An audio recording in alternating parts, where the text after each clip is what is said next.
क्या आप जानते हो आपकी छींक 107 किलोमीटर पर आवर तक की हो सकती है।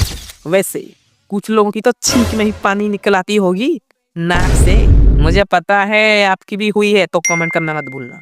तो देखो, जब हम छींकते हैं हमारे नाक और मुंह से हजारों टाइनी ड्रॉपलेट्स निकलते हैं और वो हवा में बुलेट की तरह तेज घूमते हैं। इसी वजह से छींक के साथ जर्म्स आसपास 6 मीटर तक फैल सकते हैं। तो अगली बार छींकते वक्त मुंह ढकना मत भूलना। तो ज्ञान की बातें बहुत हो गई, अब लाइक एंड सब्सक्राइब ठोको।